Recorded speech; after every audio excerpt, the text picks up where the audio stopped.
I'm Brent Goff in Berlin. To our viewers watching on PBS in the United States, streaming on YouTube, and to all of you around the world, welcome. We begin the day with another stand down ordered by President Trump. In recent days, Trump has signaled once again that the United States is ready to launch a massive attack on Iran. But late on Sunday, the U.S. commander-in-chief again appeared to back down, repeating the message that he believes a diplomatic breakthrough is possible. Well, this has become a pattern. Trump's abrupt reversals have defined the 5-month-old war, irritating global markets and yo-yoing prices for fuel and basic goods. Sunday's announcement led to a drop in oil prices. Now, the U.S. president says Iran and Washington's Gulf allies asked him to hold back, and that negotiations could produce deals on both the Strait of Hormuz and Iran's nuclear program. The talks are going along. We're going to hit them very hard yesterday, very, very hard, harder than any attack. I think I can say, General, from a point of knowledge, any attack since World War II. That's pretty big. And we were set to go, and they called. And in addition, Saudi Arabia called, and UAE called, Qatar called. Got calls from numerous people. I don't want to use the word begging, but some were, in particular, Iran did not want to be hit. And they said, we want to talk. We want to talk about the Strait, but more importantly, from my standpoint, we want to talk about the denuclearization of Iran. Well, Tehran says it is not negotiating with the United States and that no meetings between the two sides are planned. It says its only discussions are with Oman and concern the safe passage of ships through the Strait of Hormuz. We are not currently holding negotiations with the United States. Our talks are with Oman. They're focused on reaching an understanding on a route that would allow shipping to safely pass through the Strait of Hormuz. Well, joining me now is Allison Minor, Director of the Project for Middle East Integration at the Atlantic Council. She served as Deputy U.S. Special Envoy for Yemen, and she was a member of the White House National Security Council during Trump's first term. In a new article that she co-authored for Foreign Policy, she argues that President Trump must learn the diplomatic art of losing well.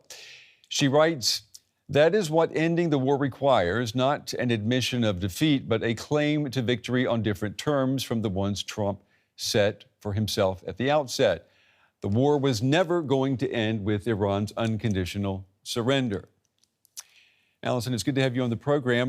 Allison, you've been inside the White House. People are going to read what you've written and ask themselves, well, didn't the president have people in the White House telling him that an unconditional surrender was not going to happen? I mean, did people not tell him? It's difficult to say exactly what's happening in this White House, but unfortunately, we have seen a breakdown of the normal policy process that would inform the president of these kinds of consequences from these very bold foreign policy decisions that he's made in the Middle East recently. The president saying that negotiations are beginning. Tehran says that there are no direct talks. We've just heard in the last hour or so the president complaining that the Iranians are duplicitous. They say one thing and mean another. Is President Trump, is he once again announcing breakthroughs before they exist, pulling back and moving forward with no plan? I think we're seeing yet another cycle, yet another iteration of a cycle that has occurred throughout this war, where the president is ultimately trying to manage a situation that has spun out of his control. So, he is effectively shaping the markets. We've seen oil prices go down with this latest announcement. But in the long run, we're actually seeing U.S. leverage diminishing over time, and Iran continuing to demand greater and greater demands, whether it's on reparations, whether it's on control of the Strait of Hormuz. Mm-hmm. This is I think, an attempt from the White House to manage the short-term consequences of this conflict without understanding the long-term reverberations for the United States, for the region, and for the global economy. You argue that President Trump needs to, quote, lose well. What does that mean in practical terms? I mean, what would a realistic American victory, what would it look like? So the United States needs to be prepared to make painful concessions to Iran in the short term in order to protect its interests in the long term. And it also needs to be thinking about these negotiations not as a quick win for the US politically ahead of midterm elections, but as something that can actually be shaped to improve the US position in the region over the long term. And I think in particular, we need to be making concessions in order to preserve a manageable arrangement on the Strait of Hormuz, one that does not erode the principle of freedom of navigation at a really critical time and completely alter the balance of power in the Middle East. Yeah. I think on Iran's nuclear Go ahead. Go ahead. I think on Iran's nuclear program, the good news is that the situation is slightly more manageable, given the impact on Iran's nuclear facilities from the US and Israeli strikes last year. And if we can get Iran to maintain commitment to the terms in Section 9 of the MOU that commits them to freezing their nuclear program, then I think we can prepare to address that situation in the medium term, not right now, because frankly, we just don't have the negotiating space currently.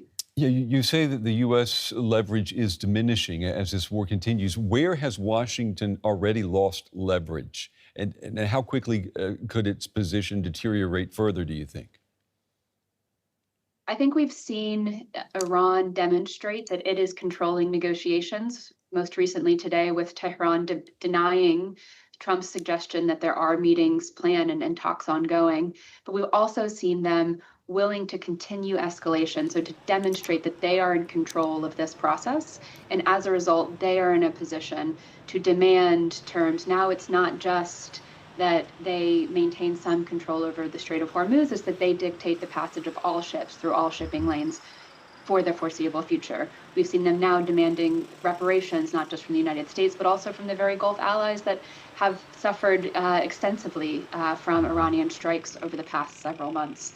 So these demands just keep growing, and unfortunately, the U.S. has found that while it is the greater military power, there's only so much it can accomplish with those military tools. Yeah, you say that, you know that. I'm just wondering, why has the assumption that sufficient military and economic pressure will eventually force Iran to surrender, why has that assumption proved so persistent in Washington, particularly inside the White House?